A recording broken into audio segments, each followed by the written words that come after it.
Hi అండి. అందరూ ఎలా ఉన్నారు? బాగున్నారా? అందరూ బాగుండాలి, ఆరోగ్యంగా ఉండాలని కోరుకుంటున్నాను. మేము కూడా చాలా చాలా బాగున్నామండి. Welcome back to Bhavani Das vlogs. మన ఛానల్ ఎవరైనా ఫస్ట్ టైం చూస్తున్నట్లయితే తప్పకుండా ఛానల్ని సబ్స్క్రైబ్ చేసుకోండి.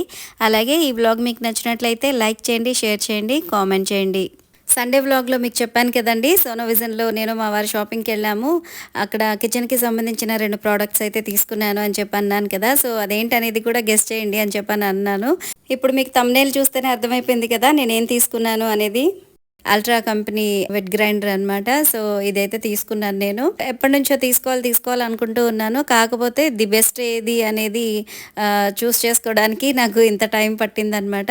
ఇది వచ్చేసి అల్ట్రా వెట్ గ్రైండర్ అండి. మోడల్ వచ్చేసి పర్ఫెక్ట్ ఎస్ అనమాట. సేమ్ ఇందులోనే పర్ఫెక్ట్ ప్లస్ కూడా ఉందండి. అందులో వచ్చేసి టైమర్ వస్తుందన్నమాట. మనకి టైమర్తో అయితే పని లేదు కదా అని చెప్పి నేను పర్ఫెక్ట్ ఎస్ అయితే తీసుకున్నాను. సో ఇందులో ఫీచర్స్ ఏంటి అనేది నేను మీతో షేర్ చేసుకుంటాను. సో ఇప్పుడైతే అన్బాక్సింగ్ చేసేస్తున్నానండి. అన్బాక్సింగ్ చేసిన తర్వాత ఇందులో ఉన్న ఫీచర్స్ ఏంటి అనేది మీతో షేర్ చేసుకుంటాను. దీనికి సంబంధించిన ఫుల్ డీటెయిల్స్ వచ్చేసి ఇది వచ్చేసి టేబుల్ టాప్ వెట్ గ్రైండర్ అండి. 2 లీటర్స్, అలాగే 150 వాట్స్ అనమాట. దీని స్టోన్స్ వచ్చేసి కోనికల్ షేప్లో ఉంటాయండి. అలాగే దీనికి ఇచ్చిన డ్రమ్ వచ్చేసి AISI 304 food grade stainless steel అనమాట. సో అంటే ఇది చాలా బాగుంటుంది అనమాట. క్వాలిటీ అనేది తుప్పు పట్టకుండా చాలా మంచి క్వాలిటీ అనమాట. ఇది అన్బాక్సింగ్ చేసిన తర్వాత ఇందులో వచ్చేసి దీనికి సంబంధించిన మాన్యువల్ ఉంటుందండి. అంటే యూజర్ గైడ్ అంటారు కదా. సో ఆ బుక్ ఉంటుంది. అలాగే వారంటీ కార్డు కూడా అందులోనే ఉంటుందండి.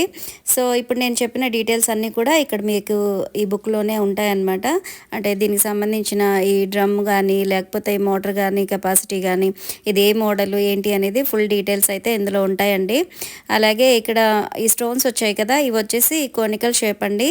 సో అంటే నార్మల్ రెగ్యులర్గా ఉండే ఈ వెట్ గ్రైండర్స్లో ఉన్న స్టోన్స్ లాగా కాకుండా ఇవి వచ్చేసి కోనికల్ షేప్ ఉంటాయండి. సో ఇలా ఉండడం వల్ల బ్యాటర్ అనేది చాలా ఫాస్ట్గా మెదుగుతుంది అనమాట. అంటే వర్క్ అనేది చాలా ఫాస్ట్గా అయిపోతుంది. అలాగే ఇక్కడ హ్యాండిల్ చూపిస్తున్నాను కదా, అది వచ్చేసి స్టీల్ వస్తుందండి. మెయిన్ ఇంపార్టెంట్ వచ్చేసి అదే అనమాట. అన్ని వెట్ గ్రైండర్స్లో అక్కడ ప్లాస్టిక్ వస్తుందన్నమాట.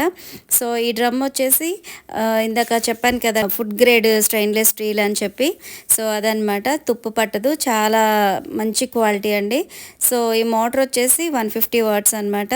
సో చాలా వెయిట్ ఉందండి. ఇక్కడ డ్రమ్ము స్టోన్స్ కన్నా కూడా ఈ మోటరే ఎక్కువ వెయిట్గా ఉందన్నమాట. సో అదే చెప్తున్నాను. దీనికి సంబంధించిన ఇంకొన్ని డీటెయిల్స్ అయితే చెప్తాను. ఇక్కడ ఇది వచ్చేసి లాక్ సిస్టమ్ అండి. ఈ లాక్ ఓపెన్ చేసి దాన్ని లిఫ్ట్ చేసిన తర్వాత అక్కడ డ్రమ్ ఫిక్స్ చేసేసుకొని స్టోన్స్ అవి సెట్ చేసుకుని తర్వాత అది లాక్ వేసేయాలండి. అలా లాక్ వేసేసిన తర్వాత అది అస్సలు కదలదు అనమాట. స్టోన్ అనేది అటు ఇటు కదలకుండా చాలా స్ట్రాంగ్గా ఉంచేస్తుంది. దీనికి ఇచ్చిన స్టోన్స్ వెయిట్ వచ్చేసి 2.5 kgs ఉందండి. అలాగే ఈ వెట్ గ్రైండర్కి 5 years వారంటీ అయితే ఇచ్చారు. ఈ వెట్ గ్రైండర్ టోటల్ వెయిట్ వచ్చేసి 13.5 kgs అండి. అలాగే డ్రమ్ షేప్ వచ్చేసి డిష్ టైప్లో ఉంటుందండి. దాన్ని కవర్ చేయడానికి ఒక ప్లాస్టిక్ లిడ్ కూడా ఇచ్చారు. ఈ ప్లాస్టిక్ క్వాలిటీ కూడా చాలా హై క్వాలిటీయే ఇచ్చారు. ఇది ఇప్పుడే అన్బాక్సింగ్ చేశాం కాబట్టి నేను ఇందులో ఇచ్చినవన్నీ కూడా ఒకసారి ఫిక్స్ చేసుకుని చూస్తున్నానండి.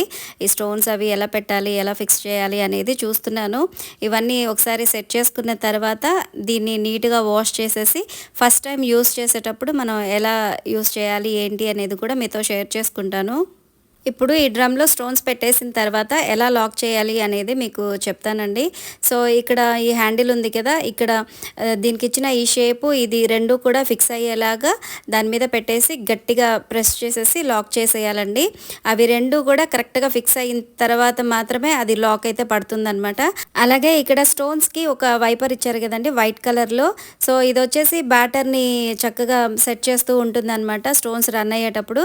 సో ఈ వైపర్ వచ్చేసి కంపల్సరీ మోటార్ వైపే ఉండాలండి. అందుకని ఆ హ్యాండిల్ మీద పిక్చర్ కూడా ఇచ్చారనమాట, కంపల్సరీ అటువైపే ఉండాలి అనేసి. అది చూసుకుని దాన్ని సెట్ చేసుకోవాలన్నమాట.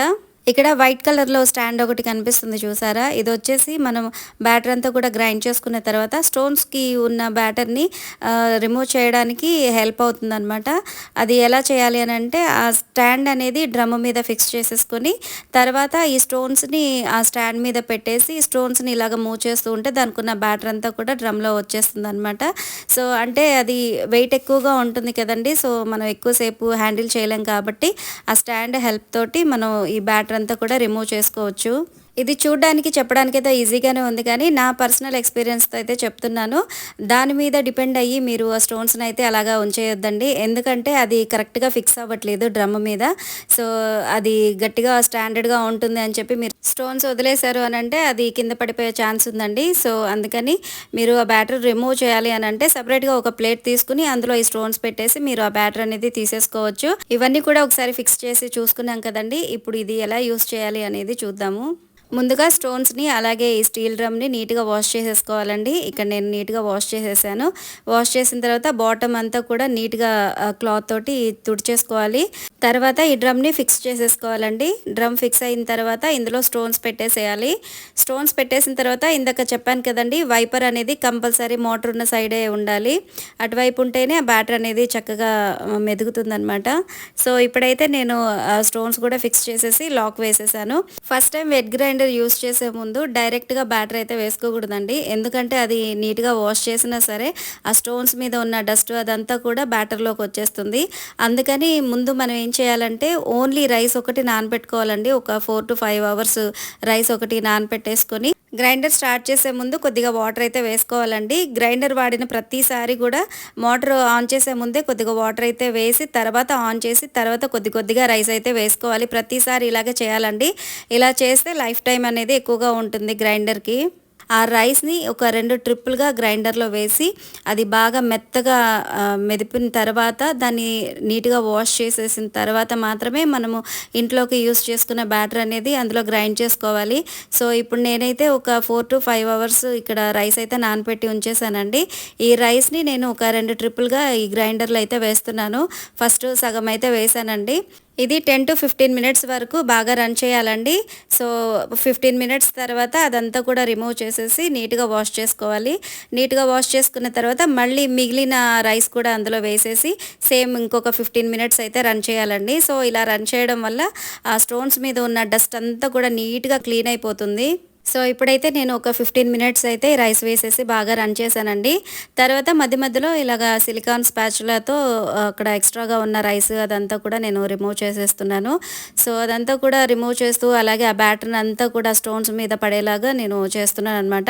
ఎందుకంటే ఫస్ట్ టైం యూజ్ చేస్తున్నాం కాబట్టి ఆ స్టోన్స్‌కున్న ఆ డస్ట్ అంతా కూడా క్లీన్ అవ్వడానికి నేను ఈ స్పాచులాతో ఇలాగ చేస్తూ ఉన్నాను. సో, ఫస్ట్ టైం యూజ్ చేసేటప్పుడు కంపల్సరీ ఒక 15 మినిట్స్ అయితే ఇలాగ ఒకసారి అయితే రన్ చేయండి. తర్వాత నీట్‌గా వాష్ చేసిన తర్వాత మళ్ళీ రైస్ వేసేసి ఇంకొక 15 మినిట్స్ అయితే రన్ చేయండి.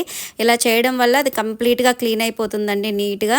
సో, కొంతమంది ఏం చేస్తున్నారంటే ఫస్ట్ టైము ఈ స్టోన్స్ వాడేటప్పుడు అందులో కొద్దిగా ఆయిల్ వేసేసి ఒక 15-20 మినిట్స్ అయితే రన్ చేసేస్తున్నారనమాట.